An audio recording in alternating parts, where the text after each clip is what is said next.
Ho, ho, ho, ho. Merry week before Xmas. Welcome to ASP Stuff Radio, the internet radio show where you get to hear us talk about Christmas stuff like thick, creamy eggnog, minty candy canes, and toasted gingerbread men running amok stealing thin golden strands of fake hair from Donald Trump. I'm your host, Alberotle. Joining me tonight are your elves, Steveocrates and Paulato. Welcome, Santa helpers. So we're the elves. We're the helpers, and you're the Santa. I'm Santa, good old Saint Nick. So you're calling in from the North Pole? Yes. How are you doing? That comes Santa Claus sounds like the Lord. Oh, because I am the Lord. Wow.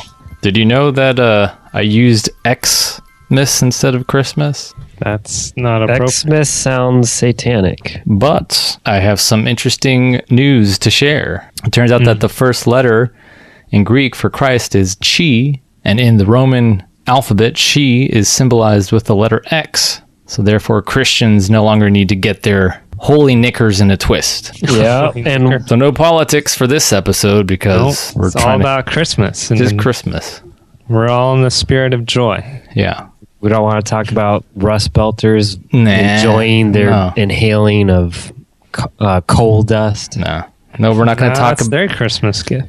We're not going to talk about Russian hackers and Hillary Clinton, Trump, Aleppo, CIA. none of that. No. Conflict of interest. There was a story not related to politics, not related to Christmas either. Can't talk about it. You can't talk about it. Even wrong. Are you guys familiar with this so-called McRib Girl? Nope. No. No. I've seen McRib signs in the freeway. So this would have been perfect for 2 weeks ago when we're having our Thanksgiving, our belated Thanksgiving episode. Now this story, I guess it happened last year. I never heard about it until late November, but for some reason the story is going viral again. So it was back in 2015 around Thanksgiving. A girl named Xanthi Pajarillo from California, she made a plea at the Santa Clarita City Council requesting members to bring back the McRib sandwich from McDonald's, which apparently is a seasonal boneless pork sandwich. I never had it. I don't know what it tastes like. Did you guys try? I've tried it. You've tried it? Try it. Is it good? I'm a I've vegetarian. never had it, but No, it's not bad. It's drenched in barbecue sauce, dripping with barbecue sauce. And I don't know how long the sandwich has been removed from their menu, but this girl, she was very upset that they took it out of their menu from most McDonald's. Well, it's not taken off the menu. It's every Seasonal. summer or something. I thought. Okay. So here I have the actual clip where she goes to the council in Santa Clarita, and she requests that they do something about bringing it back. I'm here on behalf of the Santa Clarita foodie community, so I'll just get into it. In 1982, a boneless barbecue pork sandwich was introduced to the United States, and it was available for only a limited time during the fall, which is called the McRib. But this year, McDonald's, they decided to give regional managers the power to decide whether to sell the McRib at their locations. And apparently only 55% of McDonald's franchises nationwide have chosen to sell the McRib, which means 45% have decided to skip it, including the Santa Clarita area. And there are 10 McDonald's here in Santa Clarita, and none of them are selling the McRib. Specifically, the McDonald's on Shakela Lane next to In-N-Out is not selling it, and it's been replaced by an all-day breakfast, which I think is like a really poor substitute. And consumers have had to resort to the McRibLocator.com, which gives disappointing results if you use it because the nearest sandwich was seen in the Bay Area. And to be honest, like the removal of the McRib from the menu has affected my family because every Thanksgiving my family would like order a 50-piece chicken McNugget and like 10 McRibs. It was like a tradition in our family. And now it's like, well, like my family's holiday spirit's kind of messed up and broken. So basically what I'm trying to say is I come to you in this matter that I hope you members of the council can help and speak to these McDonald's managers, because I tried calling the hotline and they like don't take me seriously. So I don't know. To me, like Thanksgiving for my family without this like McRib is like a Christmas like, without snow. It just doesn't make sense. So thank you for your time and listening, and happy Thanksgiving. I think in her throat she's lacking pork. I think McDonald's will take her seriously once she knows how to pronounce McRib. The McRib. There's a crib that the pig is inside a crib when it's being raised before it's slaughtered. McRib. There you go. Yeah. Maybe that's in McRib. I got my pig in my crib. Was that recorded on April Fool's Day? You might want to check. Well, I was thinking, is this a fake news joke, thing? right? But this happened before. This is last year, before fake news was a big media hit. Because I was gonna believe her up until that whole 50-piece nugget thing. You can't get a 50-piece McNugget. That's not on Thanksgiving. Like that's what she like. No turkeys. Just She's got a big family. I don't know. Well, 50 McNuggets, by the way, is that nothing for a single person? I don't think. I think somebody could scarf that down. All right. I can't eat more than 6. The last time I had some, and 20 years ago. We used to split the 20-piece. The 20-piece. Yeah, I mean, we could. I think 10 is about one person. That's the limit. I don't know about I mean, she seemed very genuine and sincere. A little verklempt, please. She's about to cry. Yeah. So did they respond, reinstate? And no. Santa Clarita is just north of LA, not too far. Okay, so yeah, so she's from California, and what I thought was hilarious was when she said not having McRib is like not having snow for Christmas, but she lives in California. It doesn't snow in California. Maybe I think it would have made more sense to say a Christmas tree. Christmas tree. It snows in some parts. But not like the entire state. It's not covered in snow. No. Well, I think what was the outcome? Yeah, did they what bring happened? the McRib back? They didn't bring it back, but so I think they did. They did. There's signs all over the place. I don't know. It's because of her. Probably is. But she did make a video of her singing a song. Maybe that's why the video resurfaced again. She made a song on YouTube about the McRib and her going to the council meeting. And I guess one of the McDonald's in Valencia wanted her to perform her McRib song. And it was streaming live.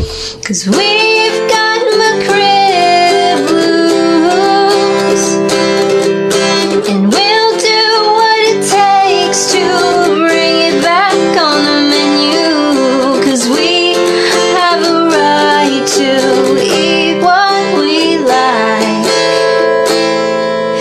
McRib is worth the fight.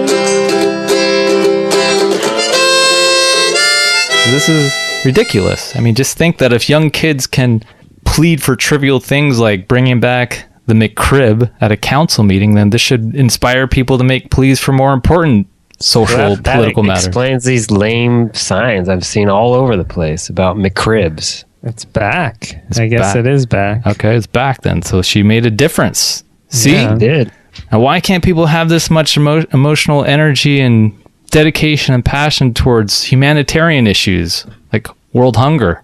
Well, you solve the McRib problem, you solve world hunger. There you go.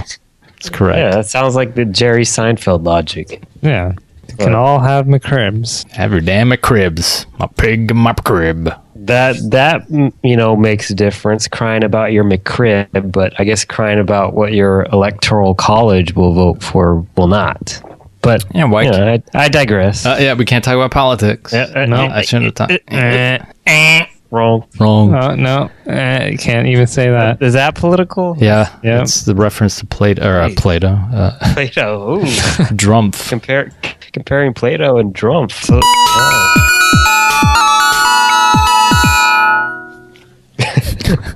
It's my little that? Christmas Jingle bells? My Christmas tinkle or crinkle. You just came back from peeing. Here's me trinkling.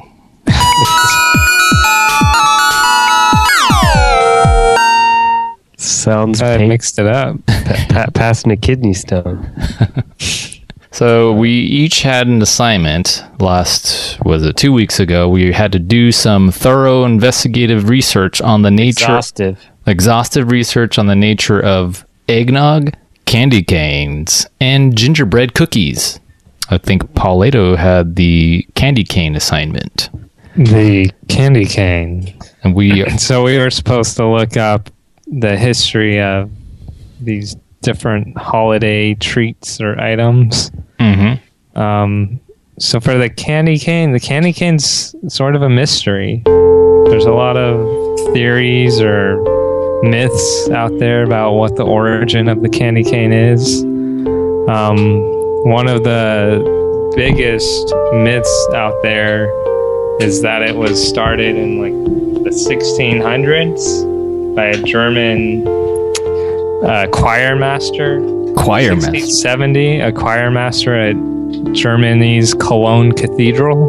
And so he was trying to figure out a way to quiet down the children at their services because they had very long services. And so he went out to find a local candy maker, and he just looked over all the treats, and he saw some white sweet sticks. And he wondered, would the church and the parents let me bring these sticks into church? Wait, he just stumbled across white sticks? Hey, what's this white stick doing here? And so he figured, well, in order for me to be able to bring it into the church, I would need to make it relevant to the service. It had to also be something that the children would learn from. So he decided that the white color was going to represent Christ's purity, and then the crooked part of the candy cane, the hook, that was to remind children about the story of the shepherds who visited Jesus when he was a baby. So they carried staffs and canes. So that was the origin of the candy cane. That's how it started. What about the red parts? They don't really talk about that. There's ideas that is supposed to represent the blood of Christ, but again, all of it, there's not really a whole lot of historical evidence for this, because I guess the earliest reliable documentation of the candy cane isn't more earlier than the mid 20th century. Was it already these white canes? Were they already flavored peppermint? Or was that the white sticks were. Okay. Then there's the idea that a candy maker in Indiana wanted to make a candy that would be a witness to Christians, be a symbol.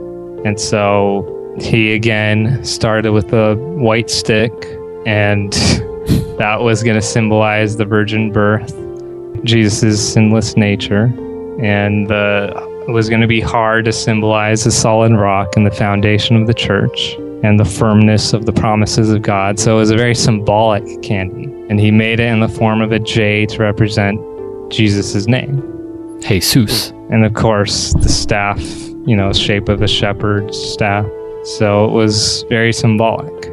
That's the most boring candy I've ever had. Well, Paul has to say it in Vin Scully's voice. And then you flip the candy cane around to symbolize the initial of our young son, Jesus. The body of Christ with sugar. And glazed our butts. Do they hand out little miniature candy canes in church? They do in some places. because that would make sense to do that. I think we got that treatment when we were younger, right? You got hit with a candy cane in the buttocks? Did they hand out? They handed out some candy canes, I thought, as we were exiting mass. Seem to recall that, but I don't know. You guys wrong. There's also a theory that in Europe, Christians who are persecuted would pass out candy canes to show that they are Christian. A secret message. So after they were persecuted? Just during the time when Christians were being persecuted. They would distribute. The problem with that is by the time that there's any evidence of there being a candy cane, most of Europe was Christian, so they wouldn't need to have these symbols. Oh, so the timing was off on that. And that's the problem with history of this candy cane. It doesn't add up. So nobody really knows the true origins of this stick. Well, they know the earliest legitimate signs of it, which was like the beginning of the 20th century. There's this Christmas card Christmas cards that were produced at that time. So, and they show the candy cane illustration in there. So you have that. There were candy sugar sticks with colored stripes documented at least as far back as 1844. But the J-shaped didn't really come until the early 20th century. Okay, so that explains why some candy canes are sticks. Right. Well, there's only a few that I see like that. I don't see too many anymore. I mean, I guess maybe way back centuries ago they were. You've never seen stick figure candy canes? It's not as many. The big, fat, thick ones, remember? The fat ones, yeah. But I don't think they do the print those out anymore. Because it's unorthodox and atheistic. Yeah. Those are for the atheists who don't believe in Jesus. Atheist canes. Yeah, there you go. Get your atheist cane. Black just black. More for Festivus, right? The pole. Yeah, it's a that's Festivus probably cane. the Jewish cane. All right, that's interesting. When was the last time you had a candy cane?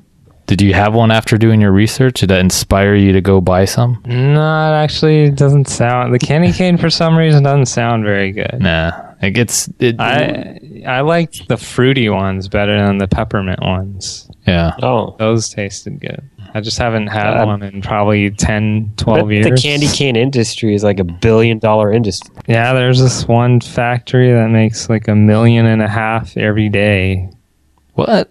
Jeez. Every day? Really Every day, every year. There's a demand for that many candy canes. Apparently. I don't know who's buying all these candy canes. Is it Christmas every day all over the country? No, just for the people in that factory. They produce them and then they eat them the same day. Oh. And you can't just bite into one. You don't just take a bite. You have to suck on them for a while until they shrink. Otherwise, your teeth gets a big hole and you have to go to the dentist. Kids eat them up. They just bite into that? They like to bite, sink their teeth into that. They know enough to enjoy it, savor it. Okay. Well, what came first, the peppermint candy or the candy cane? The little circular round? Circular one. Probably the circular one. They really are the same thing, right? Essentially. Yeah, it's just not a cane. It's just candy. Candy circle. Candy stump. I think I should send you the Christmas card that has a little boy in it who looks very similar to Elf on the Shelf. That's an Elf on the Shelf? Was that like the original card with the candy cane on it? Yeah. Well, thank you, Paulato, for doing that research and sharing your knowledge to the rest of the world, in particular Indonesia, because they eat lots of candy canes in Indonesia. Their favorite kind of candy, and that is not fake news. All right, I guess I will go next with my eggnog research. It's a lengthy one. There was a thesis written about or dissertation. Yeah, was this your thesis? It's my thesis. Yeah. Eggnog, and I'll say really slow too. I'll do it like this. Even better. Eggnog is a drink made from. No, all right. What is eggnog? Eggnog is a drink made from a mixture of beaten eggs, cream, and flavorings, oftentimes with alcohol. Now, the etymology is questionable, but some say that nog comes from noggin, meaning a wooden cup, and grog, which refers to a strong alcoholic beverage, now known as rum. Back in the old days, bartenders served grog in small wooden mugs called noggins, and the drink became popular and was called eggengrog. By the late 18th century, the combined term eggnog stuck. Eggnog originated from the early medieval Britain word posset, a hot milk ale-like drink. People enjoyed it for its taste, but also drank it because it supposedly had curing effects, in particular curing the cold, fever, and flu. The 13th century, monks were known to drink posset with eggs and figs. This rich, thick, and creamy concoction was often consumed by the wealthy because milk and eggs were only available to the affluent aristocrats. They would drink their egg and grog and make toasts to prosperity and good health. Not until the 1700s, when American colonies were full of farms, in particular chickens and cows, rum was cheaper, and so they were able to use it as the signature ingredient. So that's when I guess eggnog became an adult beverage. The Mexicans adopted their own rum-infused version of eggnog and called it rompope, where they added cinnamon. Puerto Rico calls their concoction the coquito, which adds coconut milk. And the Germans make their eggnog called beer soup, which is made with beer. Now, the eggnog traditionalists argue that the best kind of eggnog for the holidays is not the one found in supermarkets because manufacturers add a lot of sugar with as little as 1% egg yolk.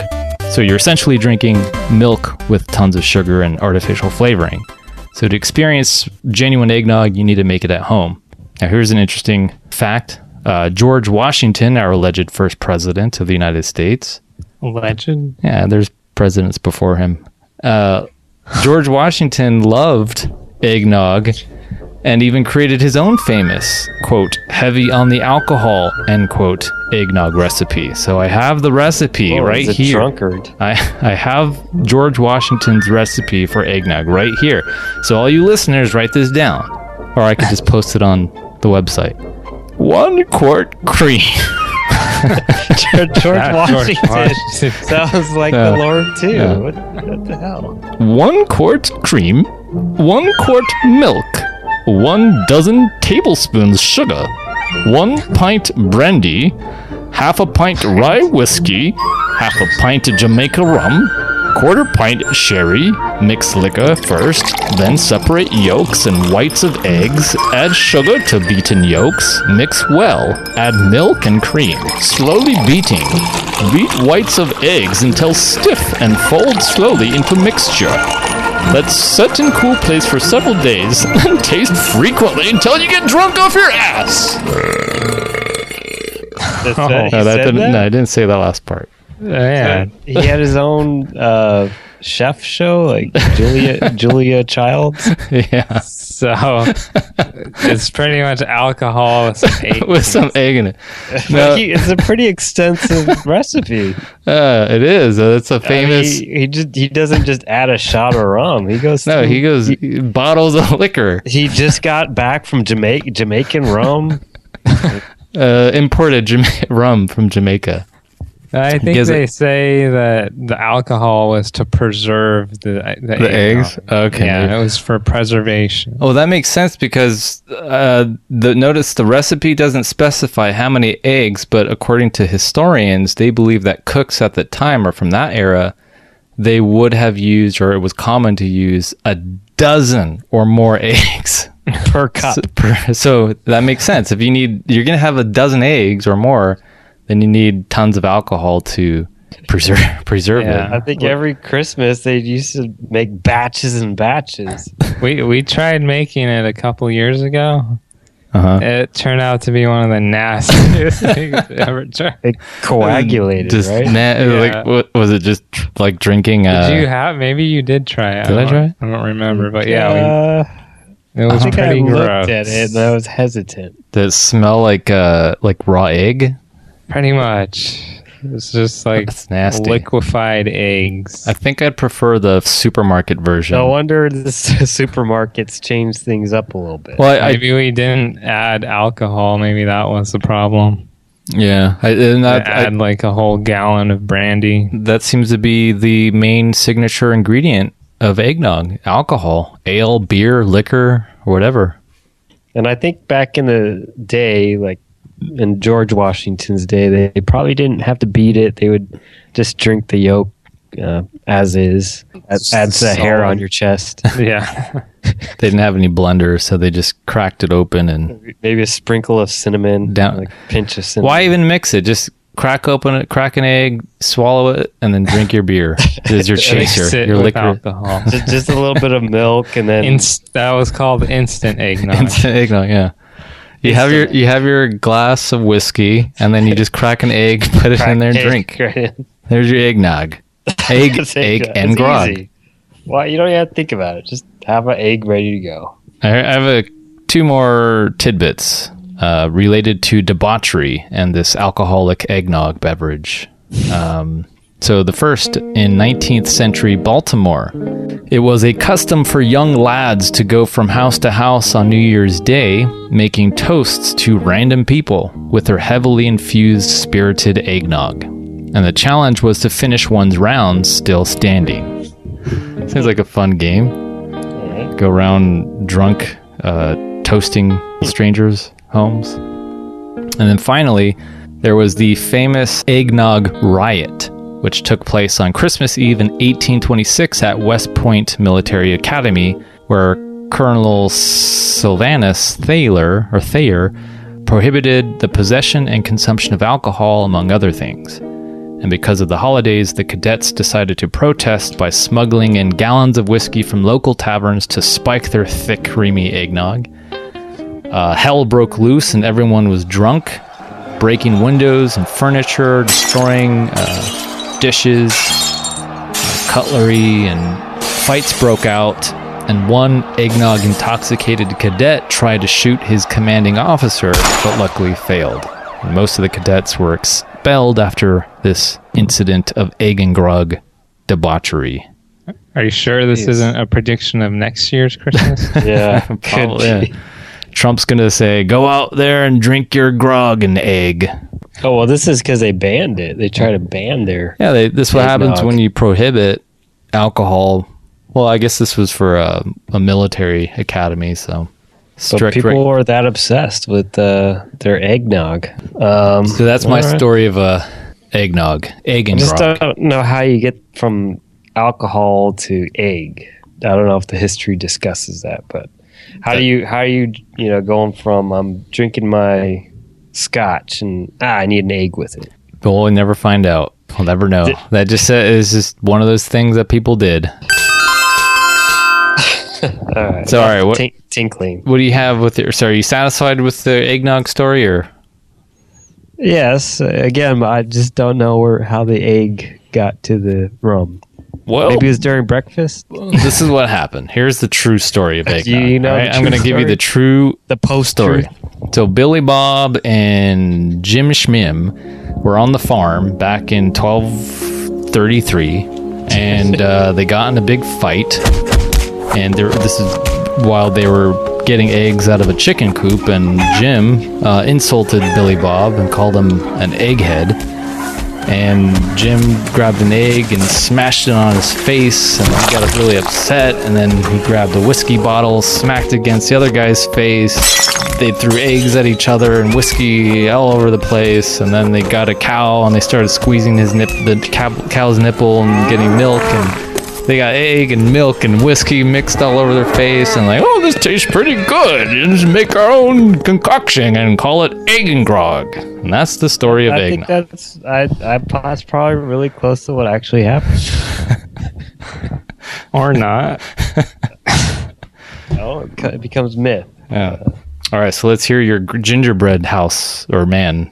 So after extensive, exhaustive, non-Wikipedia research, Oh, yeah, we need to gingerbread- cite our sources. Okay. Mine came from a website. Well, you're not allowed to say. So my history or origins of eggnog came from this writer. Her name is Elizabeth Diaz.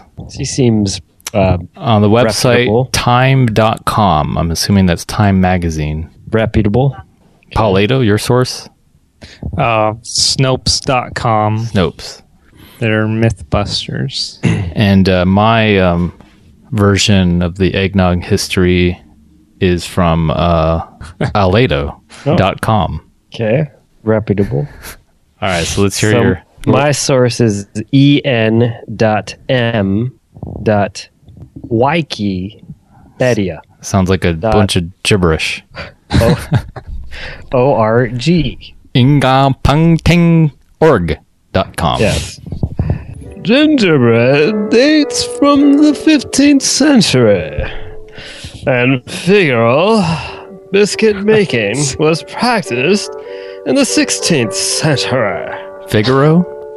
Century. Is that a Tom Brokaw? An older Tom Brokaw. He's already old. The first documented instance of figure-shaped gingerbread biscuits was at the High Court of Elizabeth I of England. She had the gingerbread figures made and presented in the likeness of some of her important guests. Okay. That's it? That's the history. But what's really compelling is the story of the gingerbread man. And that's why we all tuned in tonight for the fairy tale. Because you guys are all... where's the gingerbread man come from? Yeah, where does the gingerbread man originate from? the man himself. Many gingerbread men have a face through whether the figures are... it's not important. What? The man. What? So I couldn't understand your Tom Brokaw. So what was the gingerbread thing again? No, I guess it originated from Elizabeth I of England. She had these figures. So they're figures. There wasn't really the man that was the origin. It was just these Figures. figures that were in the shapes of her important guests. There This were is back ginger in- Ginger biscuits.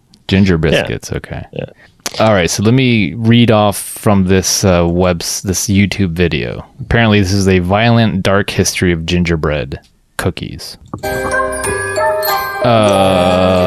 War brought ginger to Europe in the Middle Ages. It came with crusaders returning home after years of fighting in the Middle East. The spice is originally from Indonesia, but sea voyagers had carried it to India and then the Horn of Africa. By around Christ's lifetime, it had spread around the Middle East. In Europe, bakers used it to make long-lasting biscuits sold at fairs. Queen Elizabeth would order gingerbread men that resembled their suitors. That kicked off a superstition that eating gingerbread men could help women meet a husband. In 1812, the Grimm brothers published Hansel and Gretel, and gingerbread houses became an international obsession. It told the story of a witch trying to fatten up and eat two hungry children and was actually based on the Great Famine of 1315 to 1317. Merry Christmas. Merry Christmas. Huh. So it had some psychotic beginnings, the gingerbread man? Guess so. Do people still try that? I hope not. Eating gingerbread men? Well, No, it was the 15th or 16th century with the origins, but I thought that one about women trying to marry their gingerbread resemblers or something. it's a little bizarre. So what about the can you catch me if you can gingerbread man? Yeah, Phrase. so the fairy tale itself is about a childless old lady, and she needed some companionship, and she decided to bake a little baby boy gingerbread man. And as soon as the gingerbread boy was baked, ready to go, he just ran away. Now, there's no explanation for why he ran away. He just started running, and he said, run as fast as you can. You can't catch me. I'm the gingerbread man. So, but the little old lady She tried to run and catch him, but she's old, slow, sluggish, could not catch up to the gingerbread boy. Gingerbread boy, So he's not a man. yeah, it's supposed to be a boy, because, she's childless. You, for some reason, could not bear children. I don't know, it doesn't get into the details. So she doesn't catch him because she's old and sluggish. Yes. So where does Is he... this the original Pillsbury Doughboy? It could be. I don't know if there could be links to that. Uh-huh. Or long lost relative? I am not your dinner, for you can't lay your hands on me. Run as fast as you can. You can't catch me. I'm the gingerbread man. So then, he keeps running, and then he comes to animal. He goes one by one to these different animals. I think the first one is a cow, and you have to understand that the gingerbread boy is fresh out of the oven, smells really good, spicy, and these animals are hungry. Uh-huh. And the little boy is like, you know what? You might think you want to eat me, but I'll just outrun you. And He's so taunting the animals. he's really Hungry taunting these animals, yes. So then he outruns this cow. I think next is a horse. The horse, again, real hungry, still. And I think all the running allows the fumes of the boy to The sweat from his sweat armpits. from the ginger the ginger. spices go up these animals' noses, and they're real hungry. And the boy's just real cocky. He's like, don't matter to me. I'll outrun you. Outruns the horse. Yeah. I think next horses there's run like 20 miles an hour? Yeah. this little gingerbread boy is quick, fast as the wind. Like Speedy Gonzales. Yeah, Ape. Yeah, and then so he takes off. I think he runs into a duck next or some type of bird, and boy does the same thing. Duck's kind of, I think his tongue is dripping with saliva, but he still is able to outrun the duck. Finally, he comes to a fox, and we all know fox are sly, evil, conniving. The fox plays a little mind game with the boy. He says, you know what? I'm not hungry. I don't want to eat you. In fact, I just need a friend. Need a buddy.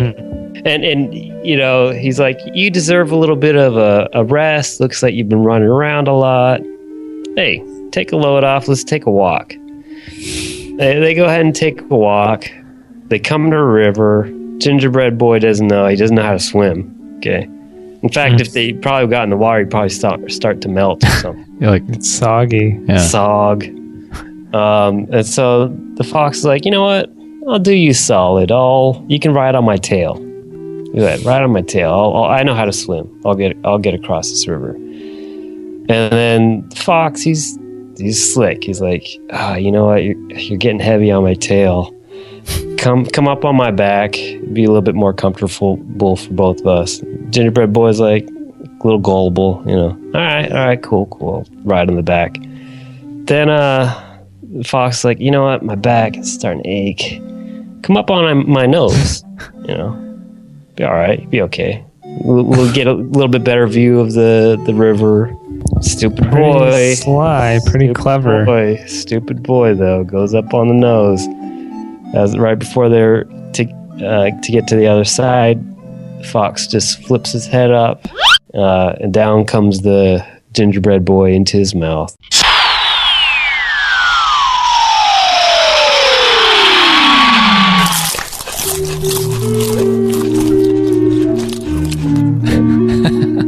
End of story. That's so depressing and It's dark. a depressing story. Oh man, I feel horrible about that. So the fox Is there a pretty moral much here? Donald Trump. What? That's the moral. The I moral. don't know what the moral is. I mean, because all these fairy tales are The moral is don't be so cocky. Don't fables. be so Is that what they call gullible. these are fables or whatever. What was the moral, Paul? Lato? Don't be so gullible. Be cautious. Yeah. I Well, think he started off as being an arrogant prick. It seems like he just thought he could outrun everyone, but he couldn't outsmart. I mean, I think every one of these fables has you can live your life by, but I really think this boy he took it for granted that this little old woman really just wanted a companion. She couldn't conceive a baby, and he didn't care. It's like, I'm out. I don't need you. See you later. See you later. Biologist. And I don't know. And the other thing is, he probably felt like he could outrun his problems. You know, I think you can live your life by that. You can't always outrun your problems. Sometimes you got to face things, because eventually it'll catch up to you and you'll just get eaten. So if I don't deal with my issues, I'll get eaten by a fox. Well, your problems will end up catching up to you. Didn't we watch that cartoon? I remember now. A ton of times. I don't remember. Did he actually get eaten in the cartoon? Now, I mean, they can water down these fairy tales, right? Probably, you know. But that was I don't know. The video I watched was for little kids, so they didn't. Now, it doesn't show the actual chomping and like arms flying everywhere and stuff like that. He just goes. It's kind of, he melts like butter, kind of like the planes in the 9/11. Just melts seamlessly into his mouth. So he became soggy.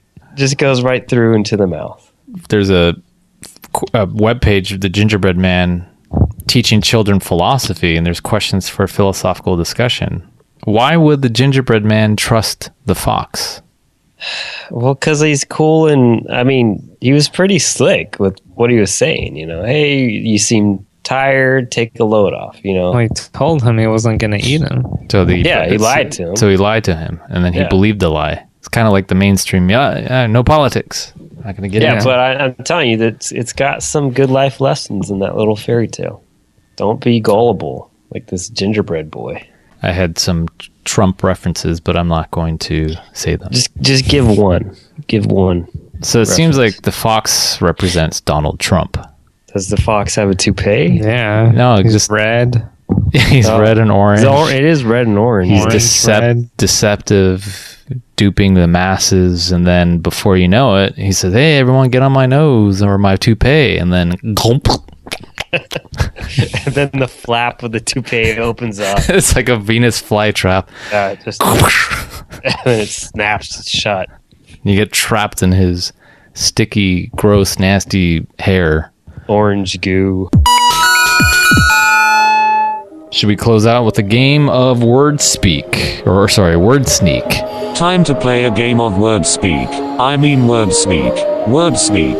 Like sneak around in the house at night in your underwear. Sneak in a word. So how are we gonna... So let me explain to the audience. If you haven't already seen Jimmy Fallon's Tonight Show, it's a game where two people, or I guess in this case, two or more people have a normal conversation with each other, and without interrupting the flow, each person tries to sneak in a word that was assigned to them in their dialogue. And the first person to use all of their words wins the game. I have my 5 words, and I picked 2 Christmas-related words, and I'm going to send them to Steveocrates. Steveocrates, you send yours to Paulato, and Paulato sends his words to me. We're going to have a 3-way conversation. Each one of us needs to sneak in our words in within 5 minutes. Okay. The first one to do it before then wins the game. And the conversation has to be fluid. So well, first of all, who gets to start? Because that's going to be like... Paulato want to start? Timing. I'll keep track of time. Ready? Yeah, do the words have to be in order, or can they be in any order? I think they have to be in order. That's and the Fallon thing, they were in order, right? Yeah. It's even tougher. Okay. And on your mark, get set, go! So I heard it was snowing up in Reading, and they had a lot of snowflakes up there. But I don't know if you saw that. It's pretty cold up there. Yeah. It's been a while since I've been in Reading in the cold. I don't know. It seems like every time I go to Reading, I don't get any respect from those rednecks there. Huh. So I don't want to go there. Yeah, but when you go to see the rednecks, it's usually, I don't know, they're kind of weird. There's a lot of incest going on, and, you know, they want to bring you to your home and bring you under the mistletoe. And it's just weird. Wait. I find them very welcoming. I mean, they're always baking meals, usually in a crock pot or some other device. What? Well, can I just make a postulate here? What? A postulate. What is... Okay. Well, I think that mistletoe would go great with some pizza. No, you know what? Usually when I'm at least baking my own pizza, I try to make the dough and it turns into this big blob. Blob? It just doesn't end up turning out that well. Do you know, like last year for Christmas, I had a blob in my stocking, and it didn't seem like it was a... Yeah, and when you want to get... When you get stuff stuck in your stocking like a blob, it just makes you frustrated. I just want to go to Starbucks and order an eggnog latte. It's like what brings peace to me. That doesn't make any sense at all. That's no, it does. It does. That's I get. When you get coffee. something stuck in your stocking, a blob, it makes you want to go to Starbucks and order an eggnog latte. That doesn't make any sense at all. Well, that's what relieves stress. That relieves my stress. Having my eggnog latte. Okay, that seems totally random. No, not I don't know. Like, I find baking, like making brownies, very stress relieving. But the problem is, I usually bake them too long, and so there's a crack in the middle, like an earthquake. But I've heard that there's mythology out there that you can make the perfect brownie if you really try hard. There's an old story about that. Back in the old times, that people can make the perfect brownie. Whoever came up with that mythology, I think they're a nincompoop. That's really my honest opinion. No, you know what I think is just completely nincompoopish is going out and caroling for Christmas. That's stupid, and I win the game. Merry Christmas, Merry Christmas, Merry Christmas, Merry Christmas. I'm done. I won. I used all my 5 words. Wait. So that's it? Was that 5 minutes? Yeah, it was 3 minutes and 36 seconds. Well, but who started? Who started the conversation? I did. Paulato did. Oh, okay. All right. Well, I guess so. It sort of flowed, right? Kind of. Sorta. Why did you think my Starbucks comment was good? Finding a blob in your stocking makes you want to go to Starbucks? Well, it's frustrating, because sometimes you have a small stocking that can't fit everything. You never try to stuff the But how does that compel you to go order a eggnog latte? Why don't you just burn the stocking? My stress. Why don't you just burn the stocking and relieve your stress? Because I want my eggnog latte. So you would have been disqualified in that. I don't think so. I think if you go to the judges, Jimmy Fallon would agree. Anyways, you won. I thought it flowed, right? Yeah. The earthquake thing, I got to that. Yeah, a little small crack like an earthquake. So was that it? Yeah. Yeah. All right. That was our Christmas bash. Our Christmas bash of an episode. Non-politics. Yeah. With a little dash of references to politics, but we didn't. Thanks to Trump. We didn't go into it full-fledged. No. Yeah, we avoided it. So our next show, I don't know if we will have one post-Christmas. May have a live Christmas episode. Yeah, I thought we might try that, but that's going to delve into your film time. So it's either to podcast or to film. Yeah. We could do a short film on the podcast. Well, they're supposed to be simple films, by the way. Don't forget. They're supposed to be easy. Rocky Balboa. Just record us talking. Or Albie Balboa. Just record us talking. That's the film. Yeah. Record the podcast live. Or it's that's like behind the scenes, right? Right. Or we argue and fight. Weren't we? One of our ideas we could do is write a script and just read the parts on air or as a show. But we're acting it out? Yeah. It's just like a radio, like they used to do in the old days. Back in Vince Scully's day. So dubbed? That's all they had was the radio. They were told stories. Oh, I see. Like Vince Scully days. That was their source Back of when Vince Scully was 40 years old. That was their source of entertainment. He's still young in his 40-year-old days. Young buck. Young buckaroo. All right, that's it, folks.